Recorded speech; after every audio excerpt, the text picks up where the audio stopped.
ओमख्यानतिमिरन्धस्य ज्ञानाञ्जनशलाकया चक्षुरुन्मिलितं येन तस्मै श्रीगुरुवे नमः। श्रीचैतन्यमनोभीष्टं स्थापितं येन भूतले स्वयं रूपकदा मह्यं ददाति स्वपदान्तिकम्। जय श्री कृष्ण चैतन्य प्रभु नित्यानंद श्री अद्वैत गदाधर श्रीवासदि गौर भक्त वृंद। हरे कृष्णा कृष्णा कृष्णा हरे हरे, हरे राम राम राम हरे हरे।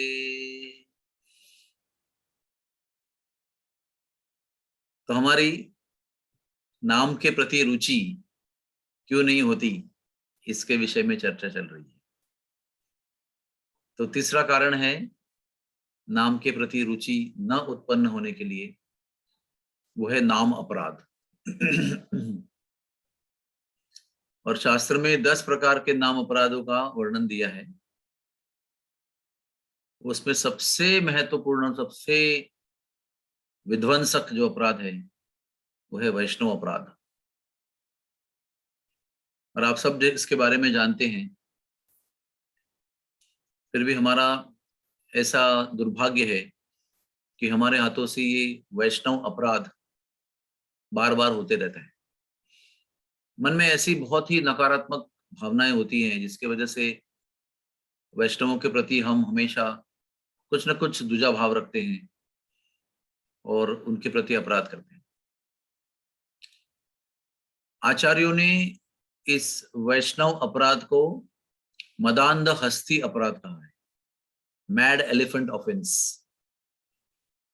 जो एक सुंदर बगीचा आपने बनाया है और बहुत सालों के लिए उसको प्रेम से सिंचन किया है, उसका लालन पालन किया है और उसको विकसित किया है, और उसके बाद अगर हम शराब पिलाकर किसी हाथी को उसको भेज देते हैं तो कुछ ही क्षणों में वो बगीचा नष्ट हो जाएगा, उध्वंस हो जाएगा, उसका विध्वंस। इसलिए उसको मदांध हस्ती अपराध कहा है, मैड एलिफेंट ऑफेंस। तो ये वैष्णव अपराध जब भी होता है, त्वरित तुरंत ही हमारे जप का ध्यान हट जाता है। अगले दिन हम उठ नहीं पाते हैं, उठेंगे तो भी जप में हमारा ध्यान नहीं रहता है, मालाएं रह जाती हैं, मालाओं में कोई शक्ति नहीं होती है। तो ये वैष्णव अपराध है क्या, ये हम थोड़ा विस्तार में चर्चा करेंगे अगले कई कड़ियों में।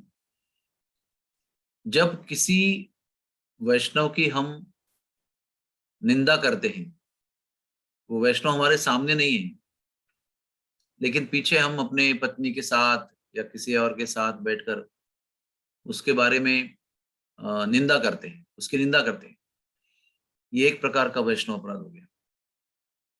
उससे भी हमारे साधना में बहुत ज्यादा नुकसान होता है।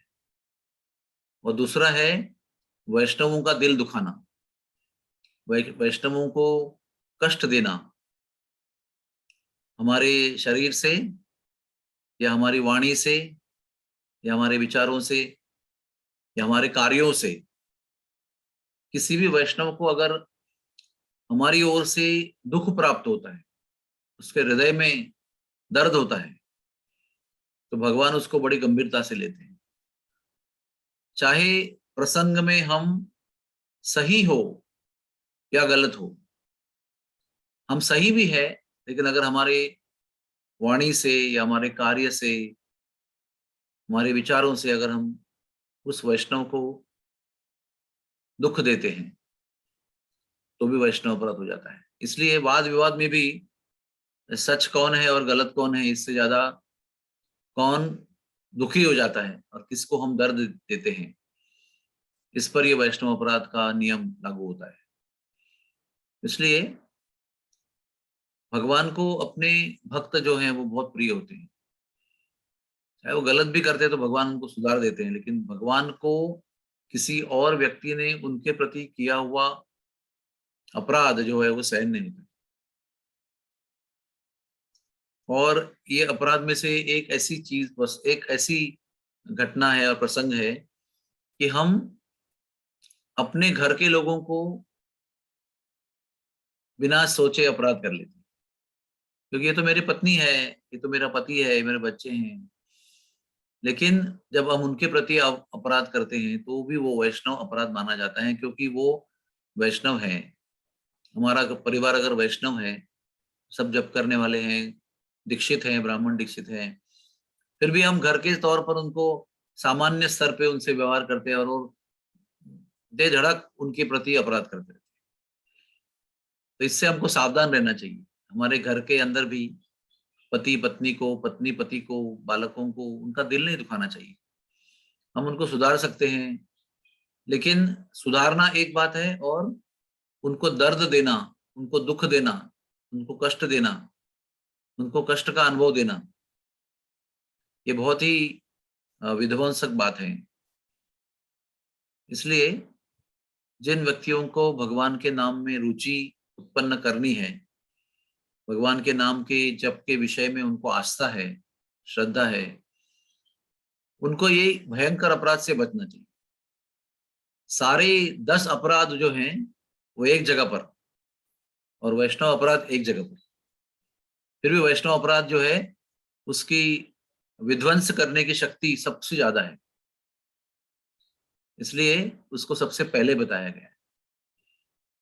भगवान के भक्त जिन्होंने भगवान के नाम के जप के विधि को अपना लिया है, और वो भक्त जिन्होंने भगवान के लिए, प्रचार के लिए, भगवान की सेवा के लिए जीवन समर्पित किया है, ऐसे भक्तों का अपराध नहीं करना चाहिए।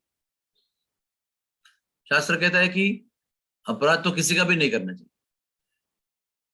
वैष्णवों का अपराध नहीं करना चाहिए, इसका मतलब बाकी लोगों का अपराध कर सकते हैं, ऐसा नहीं है। अपराध करने की प्रवृत्ति ही नष्ट होनी चाहिए।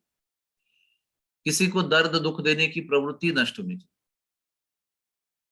तो फिर अगर हमारे अंदर किसी को ही दुख देने की प्रवृत्ति नहीं है, तो वैष्णवों का भी अपराध अपने आप नहीं होगा। और हमारे अंदर अगर किसी को दर्द दुख देने की, द्वेष की प्रवृत्ति है, तो हम फिर होलसेल में अपराध करेंगे, अभक्तों का भी करेंगे और भक्तों का भी करेंगे। इसलिए जो प्रवृत्ति है, अपराधी प्रवृत्ति, अपराध करने की प्रवृत्ति, द्वेष प्रवृत्ति, हिंसक प्रवृत्ति जो है, उसको समूल नष्ट करना पड़ेगा, आमूलाग्र नष्ट करना पड़ेगा, अंदर से उसका बीज उखाड़ कर फेंक देना होगा।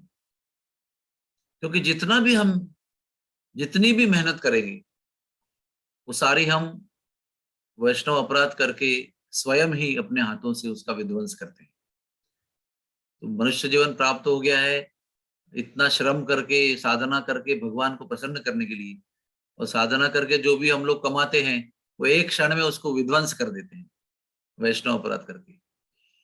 इसलिए सावधानी बरतना बहुत जरूरी है, क्योंकि मैंने कई बार अनुभव किया है, वैष्णव अपराध होते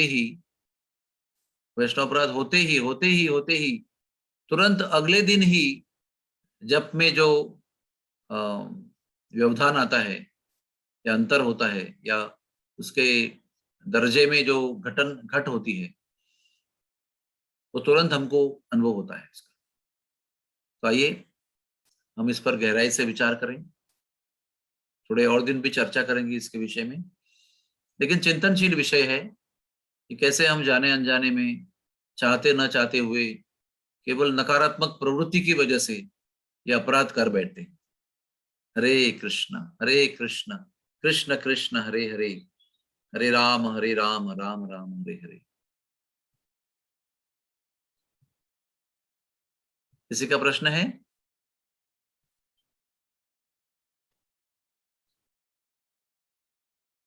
हरे कृष्ण कृष्ण कृष्ण हरे हरे, हरे राम राम राम प्रभु जी, थोड़ा इससे अलग प्रश्न है। आज ही हमारे नीचे सांप निकला था, तो लोगों ने मिलकर उसको मारा, क्योंकि अपनी रक्षा करने के लिए। तो फिर ये जिसने मारा उसको पाप लगेगा क्या?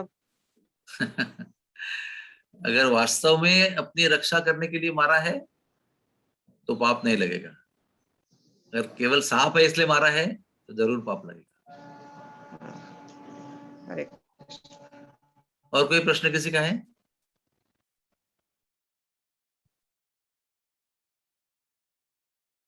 Okay, thank you very much. आज एकादशी है, सबको एकादशी की हार्दिक बधाई और जप के लिए शुभकामना।